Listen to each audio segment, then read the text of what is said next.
ಸ್ನೇಹಿತರೆ, ಚಂದನ್ ಶೆಟ್ಟಿ ಹಾಗೂ ನಿವೇದಿತಾ ಗೌಡ ಅವರ ಡೈವರ್ಸ್ ಪ್ರಕರಣ ಸದ್ಯಕ್ಕೆ ಸೋಷಿಯಲ್ ಮೀಡಿಯಾದಲ್ಲಿ ಸಿಕ್ಕಾಪಟ್ಟೆ ಸುದ್ದಿಯಲ್ಲಿದೆ.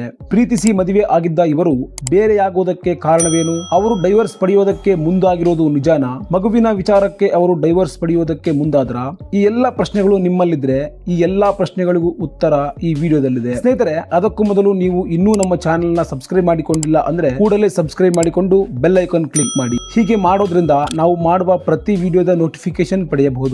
ಹಾಗೆ ನಮ್ಮ ಪ್ರಯತ್ನಕ್ಕೆ ಸಪೋರ್ಟ್ ಮಾಡಲು ವಿಡಿಯೋವನ್ನ ನಿಮ್ಮ ಸ್ನೇಹಿತರು ಹಾಗೆ ನಿಮ್ಮ ಫ್ಯಾಮಿಲಿಗೆ ಶೇರ್ ಮಾಡಿ.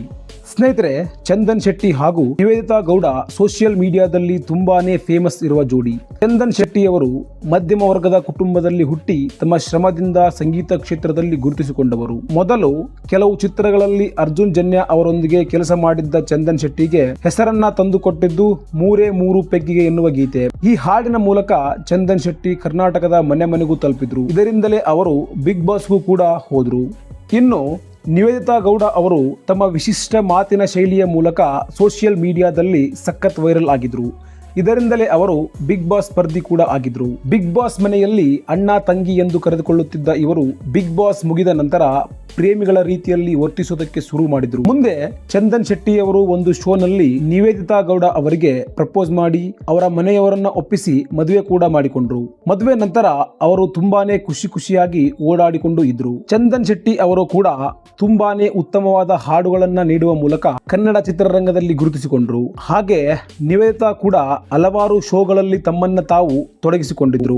ಹೀಗಿರುವಾಗ ದಿಢೀರನೆ ಇವರಿಬ್ಬರ ಡೈವರ್ಸ್ ವಿಚಾರ ಮುನ್ನೆಲೆಗೆ ಬಂದಿತ್ತು. ಇದು ನಿಜ ಕೂಡ ಹೌದು. ಅವರು ಸ್ವತಃ ಪರಸ್ಪರ ಡೈವರ್ಸ್ ಪಡೆಯುತ್ತಿರೋದು ನಿಜ. ಆದ್ರೆ ಕಾರಣ ಏನು ಅನ್ನೋದು ಇನ್ನೂ ಸ್ಪಷ್ಟವಾಗಿ ತಿಳಿದು ಬಂದಿಲ್ಲ. ಕೆಲವಷ್ಟು ಜನರ ಅಭಿಪ್ರಾಯದಂತೆ ಮಗುವಿನ ವಿಚಾರಕ್ಕೆ ಅವರಿಬ್ಬರ ನಡುವೆ ಮನಸ್ತಾಪವಾಗಿದೆಯಂತೆ. ಮಗುವನ್ನ ಪಡೆಯುವ ವಿಚಾರಕ್ಕೆ ಅವರಿಬ್ಬರು ಪರಸ್ಪರ ದೂರವಾಗಿದ್ದಾರೆ ಎನ್ನಲಾಗುತ್ತಿದೆ. ಹಾಗೆ ನೋಡಿದ್ರೆ ಅವರಿಬ್ಬರ ನಡುವಿನ ವಯಸ್ಸಿನ ಅಂತರ 10 ರಿಂದ 11 ವರ್ಷಗಳು. ಚಂದನ್ ನಿವೇದಿತಾಗಿಂತ 10 ವರ್ಷ ದೊಡ್ಡವರು. ಕೆಲವರು ಹೇಳುವಂತೆ ಅವರಿಬ್ಬರ ಜೀವನ ಶೈಲಿ ತುಂಬಾನೇ ವಿಭಿನ್ನ. ಇದರಿಂದಲೇ ಅವರು ಡೈವರ್ಸ್ ಪಡೆಯೋದಕ್ಕೆ ಮುಂದಾಗಿದ್ದಾರೆ ಎನ್ನಲಾಗುತ್ತಿದೆ. ಇವರಿಬ್ಬರು ಒಟ್ಟಿಗೆ ಒಂದು ಸಿನಿಮಾದಲ್ಲಿ ನಟಿಸುತ್ತಿದ್ದು ಈ ಡೈವರ್ಸ್ ವಿಚಾರ ಈ ಚಿತ್ರದ ಪ್ರಮೋಷನ್ ಇರಬಹುದು ಎಂದು ಎಲ್ಲರೂ ಅಂದುಕೊಂಡಿದ್ರು. ಆದ್ರೆ ಇದು ನಿಜವಾದ ಡೈವರ್ಸ್ ಅನ್ನೋದು ಈಗ ಸ್ಪಷ್ಟವಾಗಿದೆ. ಎಷ್ಟೋ ಜನ ಈ ಜೋಡಿಯನ್ನ ನೋಡಿ ಈ ರೀತಿ ಇರಬೇಕು ಅಂದುಕೊಂಡಿದ್ರು. ಆದ್ರೆ ಈಗ ಇವರಿಬ್ಬರ ನಡುವೆಯೇ ಭಿನ್ನಾಭಿಪ್ರಾಯ ಬಂದಿದೆ. ಇವರನ್ನ ಮತ್ತೆ ಒಟ್ಟಿಗೆ ಸೇರಿಸುವುದಕ್ಕೆ ಹಲವರು ಪ್ರಯತ್ನಿಸುತ್ತಿದ್ದಾರೆ. ಆದ್ರೆ ಅದು ಫಲಿಸುತ್ತೋ ಇಲ್ಲವೋ ನೋಡಬೇಕು. ಇದಾಗಿತ್ತು ಸ್ನೇಹಿತರೆ ಈ ವಿಡಿಯೋದ ಮಾಹಿತಿ. ಮುಂದಿನ ವಿಡಿಯೋದಲ್ಲಿ ಮತ್ತೆ ಸಿಗೋಣ. ಅಲ್ಲಿವರೆಗೂ ಧನ್ಯವಾದ.